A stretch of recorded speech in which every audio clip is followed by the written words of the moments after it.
When Lina was 10 years old, she walked into a grocery store with only one coin in her hand.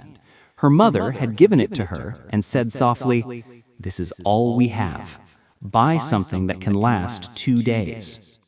Lina stared at the shelves. Chips, candy, juice, all too expensive. Finally, she found a small bag of rice on clearance. 1 coin. She bought it, walked home in her torn shoes, and listened to her stomach growl while her mom cooked. That night, lying on the thin mattress next to her little brother, she made herself a promise. "One day, I will be rich. Not just a little comfortable, rich. So my family never has to live like this again." Lina grew up in a tiny apartment in a bad neighborhood. The walls were cracked, the neighbors fought loudly, and sometimes the power went out because the bill wasn't paid. Her dad had disappeared when she was 6. Her mom cleaned offices at night and stocked shelves in a dollar store during the day. Even then, some nights they had only bread and water for dinner. At school, Lina felt the difference. Other kids had new phones, new sneakers, name-brand clothes. Lina wore the same faded jeans for 3 years. Her backpack zipper was broken. She pretended she didn't care, but every time someone laughed at her shoes, it cut like a knife.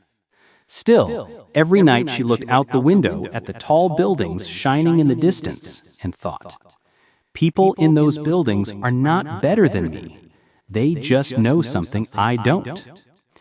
At 13, she started her first hustle without even knowing the word business. She was good at drawing. One day, a girl in her class said, "Can you draw my name all fancy on my notebook? I'll give you $1. $1.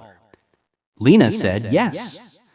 The next day, another girl asked. Soon, she was decorating notebooks, phone cases, even sneakers. She charged $1 or $2 per design and kept every bill carefully in a jar under her bed. With that money, she started buying snacks in bulk from the discount store and sold them cheaper than the vending machines at school. Kids laughed less and bought more. "You're always selling something," her little brother said. "Why?" "Because no one is coming to save us. If I don't learn how to make money, we stay like this forever."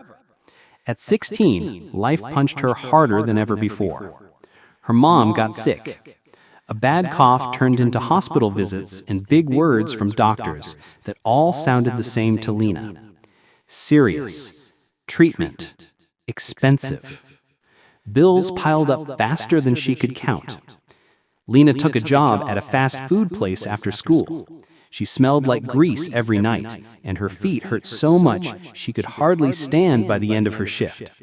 She helped her brother with homework, then fell asleep at the table.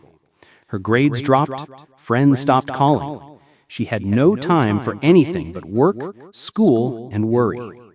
One night, she spread the bills out on the kitchen table. Rent, hospital, power, water. She pressed her face into her hands and whispered, "I can't do this forever. If I only trade my time for money, we'll never get out." The next day, at the public library, her free, quiet escape, she found a book called Side Hustles for Broke People. She checked it out, took it home, and read it in 2 nights. For the first time, she understood something powerful. Rich people don't just work for money, they build things that make money while they sleep. At 18, she tried her first big idea. She noticed that people in her neighborhood ordered a lot of takeout because there were almost no healthy options nearby. Most people didn't have time or energy to cook after long shifts. So, she started cooking simple, healthy meals at home after work. Rice, chicken, vegetables, and posted them on a free social media page called Lina's Home Plates. Her photos weren't fancy, but the food was real and affordable. "I'll deliver in the neighborhood," she wrote. The first week, she had 3 orders. The second week, 10. Then, someone complained online that her delivery was late. Another said the food was okay, but nothing special. Orders dropped. A restaurant down the street copied her idea and ran ads with professional pictures. Within 2 months, her little business was dead. Lina cried in the bathroom so her mom wouldn't hear. "I'm so stupid. Who did I think I was? I'm just a broke girl from nowhere." But after the crying, she did something different. She opened a notebook and wrote 3 questions. What worked? What failed? What did I learn? She realized people wanted affordable, healthy food. Her cooking was fine, but her business was weak. She knew nothing about branding, marketing, or systems.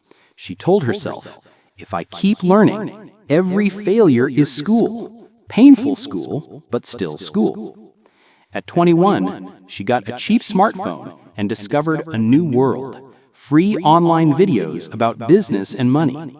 Every night after work, she watched how to start an online store, how to build a brand, how to use social media, how to understand customers. She took notes like it was college. One idea kept appearing. Tell your story. People connect with real stories. So she did. She created a new page, Broke to Building. Instead of selling food, she shared her life. How she budgeted on a tiny income. How she paid one hospital bill at a time. How she failed at her first hustle. How she shopped smart and saved a few dollars a week. She recorded short videos in her small kitchen with peeling paint behind her. No filters, no fake lifestyle.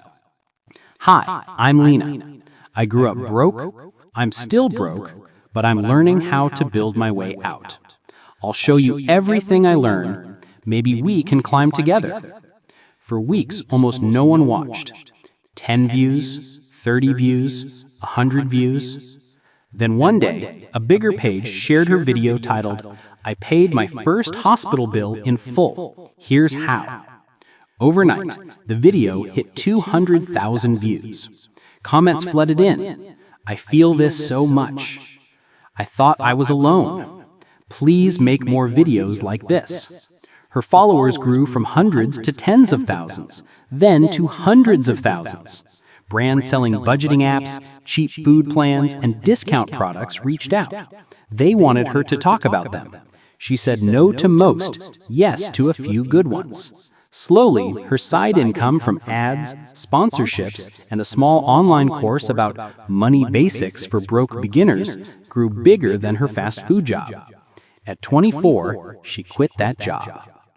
At 26, she checked her bank account and saw something she had only seen in her dreams. $1 million. Not in one day, not from a lottery, but one small step at a time, over years. Fail. Learn. Try again. Share the journey. The first thing she did was pay off every debt her family had. The second, she moved her mom and brother into a safe, clean apartment with heat that always worked.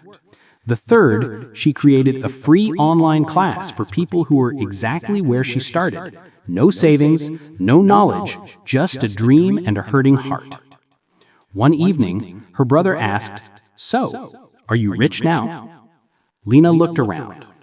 Her mom was resting, the fridge was full, the lights were on. She had money saved, a growing business, and strangers all over the world thanking her for helping them climb out. Yes, I'm rich. But not just because of the money. Then why? He asked. Because now, she said smiling, I have enough to help other people climb out too. That's real wealth. And somewhere, a girl with only one coin in her hand watched Lina's story on her phone and whispered, if she did it, maybe I can too.